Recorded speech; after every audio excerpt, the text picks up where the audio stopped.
I thought the Fever had just won the game. I'm not gonna lie. They were robbed. They were absolutely robbed. Caitlin Clark, 8 points in the first quarter. The team was struggling. When her and Aliyah Boston were off the floor, they were killing it. They were absolutely killing it. I'm not gonna lie, I don't know what has happened to Aliyah Boston. Aliyah Boston, I expected to be the best player, including Caitlin Clark on this team. She was Rookie of the Year. She was unbelievable at South Carolina. She was elite. I don't know what has happened to Aliyah Boston. She doesn't score ever. Like, I know she hit the shot to tie it, but she doesn't ever score. She has a really bad tendency on defense of starting off vertical, and then realizing, okay, she's not going to make contact, and leaning forward and hitting people. So, like, starting off in good defense, and in the end, playing bad defense. She's a really bad habit of that. She doesn't run the floor. She doesn't rebound. Like, Thomas had 6 offensive rebounds in the first quarter. She doesn't rebound. This is a player that was expected to be one of the best players. I don't know what's wrong, because Aliyah Boston can play. Aliyah Boston is a baller, but I don't know I genuinely don't know what has happened. She's shooting like 35%. She doesn't shoot from outside 2 feet. And obviously, she freaking missed a layup to tie the game. Either way, she did tie it with the other one. It is what it is. But Caitlin Clark was really good today. She was really good. Like, plus minus doesn't tell the whole story. Turnovers, 5. To be expected. Look, to be expected. She's going to average 4 to 5 turnovers a game. And of her 5 turnovers, one of them was a blatant football the refs didn't blow. And then she ended up getting a turnover. And the other, literally, Thomas shoved her. I don't know, I might get my left and my rights mixed up. But she just shoved her with one hand. And Caitlin Clark kind of loses her balance a little bit and then tips the ball away for a score. And it's like, how much? She got 2 of her turnovers were bad calls from referees. And that's the issue. And it's happened for 4 games now. Referees are literally allowing teams hand check her. And it's not even hand checking, they're shoving. They're literally guarding Caitlin Clark the way that they used to in the 80s NBA. But yet, at least 5 foul calls have been called throughout this, of teams literally just running into Fever players and jumping on the ground. They lost the game on a moving screen flop that got confirmed. Literally. Whether or not it was a clean screen or moving screen, there was inches in it. But it looked like it was a moving screen. And then as soon as there was contact, she just jumped on the ground. Like, how are you meant to play basketball? It was the exact same. The opposite thing happened down the other end. I can't remember who set the screen. But I think Mitchell came off the screen. And it wasn't one. Who was it to set the screen? Might have been Smith. I think it might have been Smith. Either way, they just set a perfectly good screen to Fever. And the Suns player just ran into it and jumped on the ground, and it got called as a moving screen. Like, how is it that they're allowing Jordan rules to be played on one team, and on the other team, if they sneeze on a player and jump on the ground, it's a foul? I will say, DeWanna Bonner and one on Aliyah Boston at the end of that game that they didn't call. Aliyah Boston has a horrible tendency of playing good defense 95% of the time and just leaning forward and hitting people. She's a really bad tendency to do that. She's done it quite a lot over the 4 games. But, I'm actually, it's gotten to this, the refereeing is so bad. It's been so bad. And it's been so bad in one favor. Or in one side.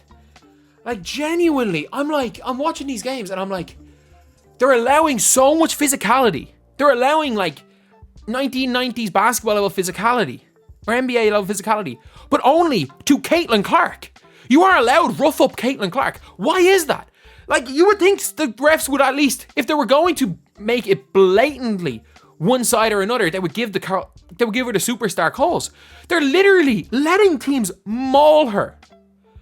But yet, any touch foul by the Fever is called. I don't get it. I actually don't get it. It's terrible for the league. It's terrible to watch this. It's terrible to watch the showcase player. And Caitlin Clark's unbelievable, by the way. Can we just shut up the notion that she's not the best rookie in the WNBA? Angel Reese is brilliant. Cameron Brink is brilliant. No. The way Caitlin Clark in the 4th quarter, assist. What she did in those last 2 possessions. One, where she comes off the screen, is double teamed, sees help on a right and a left. She was basically being double teamed with help on both trying to box her in.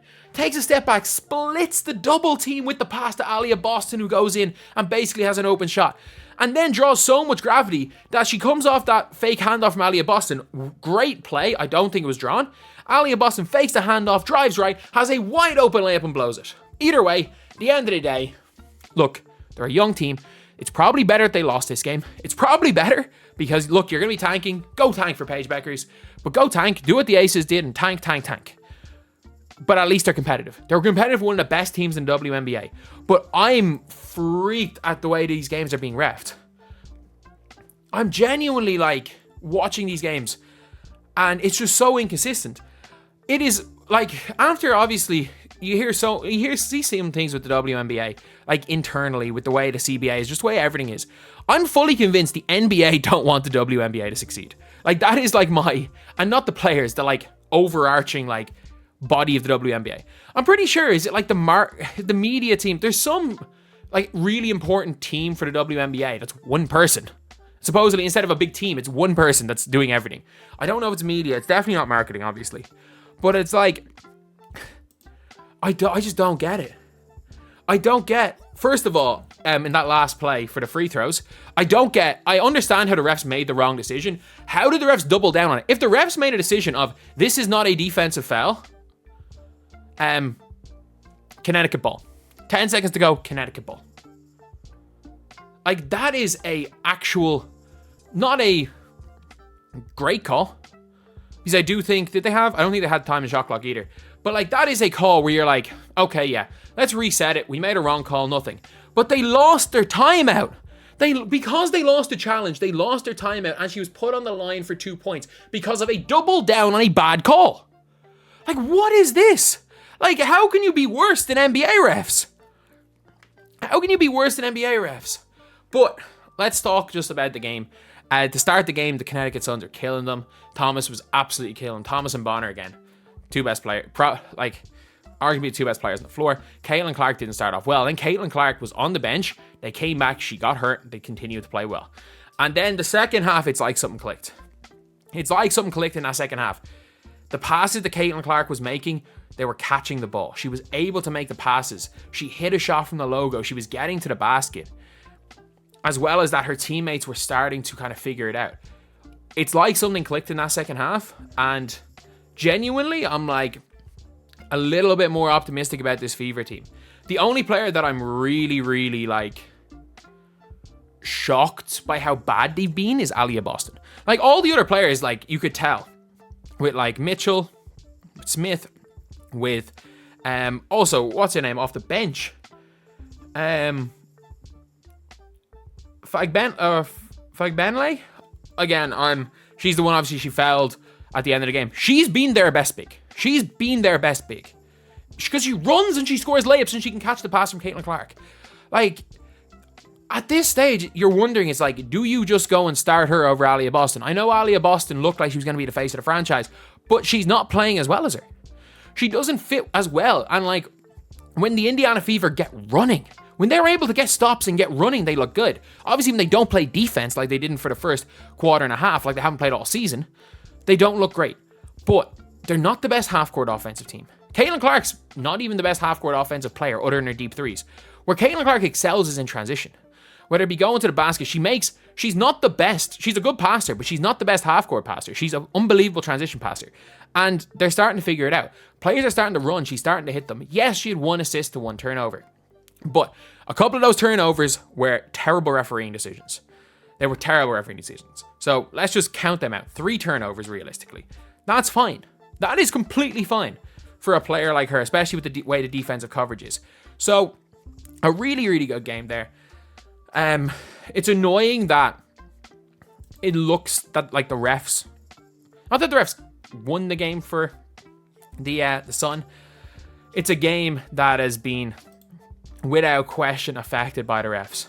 But also, Aliyah Boston has got to step up. She has got to step up because the way she's playing right now, she's not even worthy of she doesn't even look like she's worthy of a starting spot. because it's just...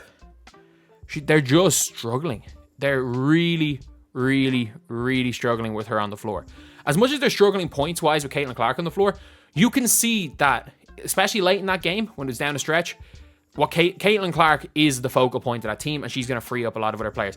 Aliyah Boston is doing nothing right now, which is a shock because she is a good player.